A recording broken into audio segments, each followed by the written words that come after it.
Hello, this is David Jenkins, a Plata Town Council member from Ward 4.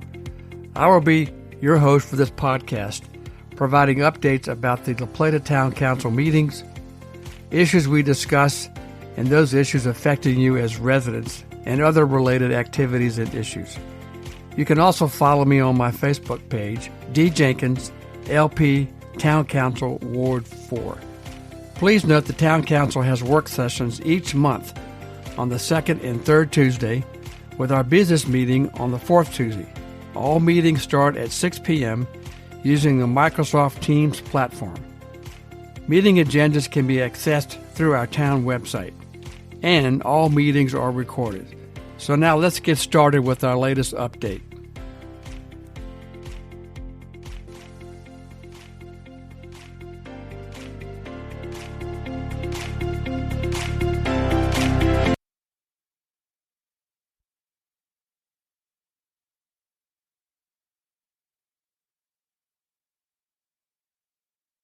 Hi, and welcome again to this latest episode of La Plata Ward 4 Update Podcast. This is David Jenkins, La Plata Town Council member from Ward 4, and your host for this podcast. At the January 3rd, 2023 La Plata Planning Commission meeting, they discussed an initial draft of what is called an Adequate Public Facilities Ordinance, APFO. Now, the information I'm going to provide next is from that discussion, as well as a presentation provided by Mead Hunt, which is the town's planning and transportation consultant. So what is an APFO? What is an Adequate Public Facilities Ordinance? It is typically defined as it is a development or growth management process that allows a jurisdiction, in this case the town, and Charles County has one as well, that allows those jurisdictions to provide adequate public facilities such as roads, schools, sewer, water, and other public facilities in a timely manner consistent with their respective comprehensive development plan goals and policies. So is this needed for La Plata? Well, first, some of the issues that will be discussed in the future as to maybe La Plata needs something like this is the following. Can standards for levels of service for these facilities be provided? Are they justified? And would the failure to meet these standards cause any public harm or a threat to public health, safety, and welfare? Is there an accompanying plan or mechanism to bring these facilities to be adequate? Can they be made to be adequate? And is there a common agreement of what is adequate? And as I'll talk a little bit later, each facility is different and what is meant by what is adequate. And then finally, does La Plata have the sufficient resources and data to monitor growth trends and different facility capacities, water, sewer, stormwater management? So this will be the basis of an additional and future discussion by the Planning Commission as they review this issue in a draft APFO, or Adequate Public Facilities Ordinance. Now, from my perspective, I believe La Plata has some of this capacity and can meet some of these issues and concerns. Specifically, the town has a plan. That is, we have an April 2020 comprehensive plan that has specific growth goals within that plan. So let me briefly read those to you. Goal 4.1, require that all growth areas provide or support adequate multimodal transportation capacity. That's a little limited here, but primarily roads and perhaps walkability areas or sidewalks. The next goal, 5.3, provide for reciprocal review of major development projects that may have impacts to the town or county when constructed in the other jurisdiction. That's going on today, and I'll touch on that a little bit later in this podcast. The next goal, 26, focus the town's community and economic development efforts on the downtown core. Demonstrate the availability or to attract public investment in public capital in downtown La Plata. Somewhat out of sync, but goal 15, make strategic, proactive connections to the street grid to support economic and community development projects and better manage through traffic. Obviously, there's a lot of concern now about traffic. Goal 15, or the next goal, is work with the Maryland Department of Transportation and State Highway Administration to improve access management along US 301. And finally, continue to make La Plata a very walkable community. So I believe the town has a plan that can be used where an adequate public facilities orders can be used to implement the town's comprehensive plan goals. I also believe the town is working on a mechanism to track this. The town staff, specifically the Department of Planning and the Public Works Operation Department, are working together on what we call a development capacity analysis. This is a process to determine the growth and development potential within both the current town limits and municipal growth areas, or areas that could be annexed or perhaps have been annexed that have been identified in the 2020 comprehensive plan, and what impact that growth, future growth, would have on town infrastructure. Again, water, sewer, in this case also schools, stormwater management, but also other facilities that we need to pay attention to, and that is parks and recs, being able to provide trash and recycling services, and as well how many police officers we will need in the future. Another mechanism the town has is their annual 5-year capital improvements plan, CIP, to improve infrastructure. This is an annual budget, but it's a 5-year plan of what infrastructure we need based upon the town comprehensive plan and an analysis of existing and future demand on those facilities. Now, the final issue is somewhat of a mixed bag, and that is, how do you define what is adequate? The town does have fairly specific requirements of what is adequate to provide water, sewer, and stormwater management requirements, as well as monitoring capabilities, and these are based upon state, county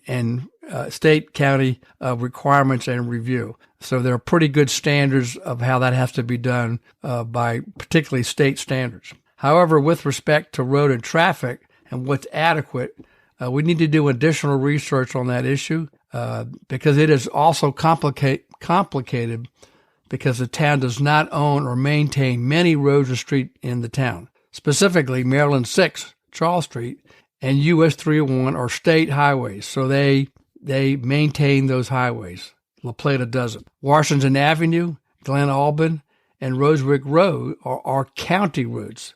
That is, the town owns and maintains those roads within the town.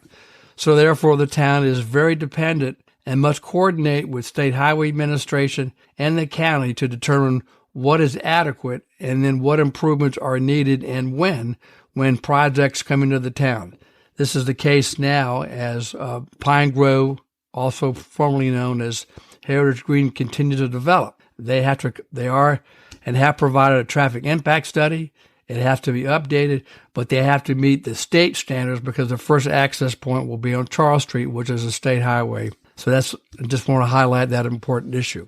So the current draft ordinance, Adequate Public Facilities Ordinance, does include traffic, water, sewer, and schools. And so the intent is to determine whether or not school or traffic impact study is required when a developer or when there's an application for development. And if so, what needs to be within that study? So the draft Adequate Public Facility Ordinance also includes a methodology and criteria for the adequacy of water supply, sewer, traffic, formerly known as levels of service, and for school seats. The draft ordinance would also require, and it does even today under normal conditions, it does require or want developers to either mitigate or improve when those facilities are affected and bring these facilities within a level of adequacy that would not affect existing services. Now, Charles County has had for some time an Adequate Public Facilities Ordinance, and it was recently revised. While it should be noted that one size does not fit all, the Planning Commission will likely review that existing Charles County Adequate Public Facilities Ordinance to see if certain elements can be applied to La Plata. We don't necessarily have to reinvent the wheel. Now, this next portion, I'm going to provide my own additional perspective of perhaps some other things that should be included in an Adequate Public Facilities Ordinance. Specifically, I believe fiscal impact should be within that ordinance. Development substantially affects the town's fiscal sustainability to fund needed infrastructure and, more importantly, to pay for maintenance costs once these facilities are built by the developer and then turned over to the town. The town then has to maintain those facilities. So, for instance, do we know, or maybe we should know, what is the cost to maintain a lane mile of town roads? What is the cost to maintain linear feet of water, sewer, and stormwater management pipes? What does it cost per acre or per person to maintain our parks? And what does it cost per resident or per capita for each new police officer? So I believe these are the kinds of data points that we should have and should be included within an adequate public facilities ordinance. So we really need to fully understand the cost of development to existing and future residents. Now, this need is clearly stated in the April 2020 Town Comprehensive Plan. And let me quote specifically or cite that particular goal. It's goal number 4. La Plata will expand its boundaries when and where there's a clear net economic, and again important, economic and or environmental benefit to doing so, and only when supported by adequate public facilities. Now, under that goal, there are specific action items for implementation. 1, require that all new growth areas are connected to water and sewer service and provide or support adequate multimodal transportation capacity. Support of annexation of existing and commercial properties, and I'm going to emphasize this, when there is a clear plan and identified funding for water and sewer connections and capacity. That's very, very important. And then I would just finish citing the comp plan by another excerpt on page 31 that's contained within the town's comprehensive plan and the municipal growth element. Specifically, and I quote, "The town's tax base is largely residential, which raises the question about the town's ability to provide expected services or to provide the expected level of municipal services as residential growth occurs. A growing body of empirical evidence shows that while commercial and industrial development can indeed improve the financial being of a local government, residential development worsens it." Let me emphasize the following sentence from the comp plan.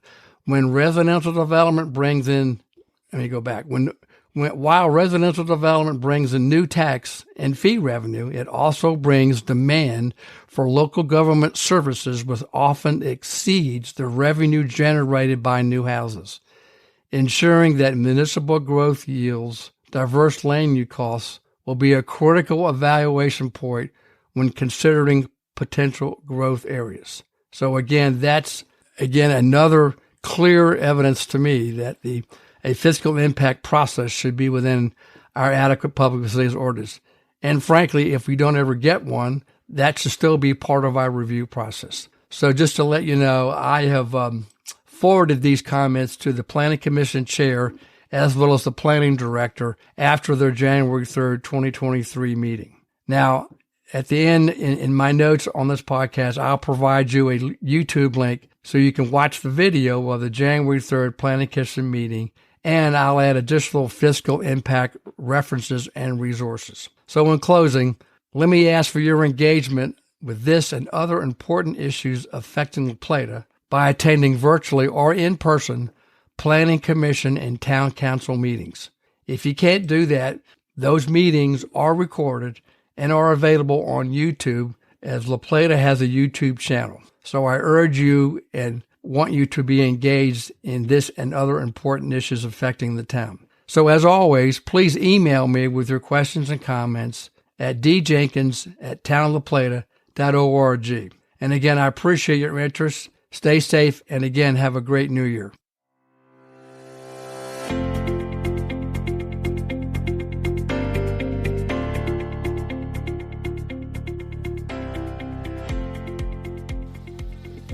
This concludes the latest La Plata Town Council Ward 4 update.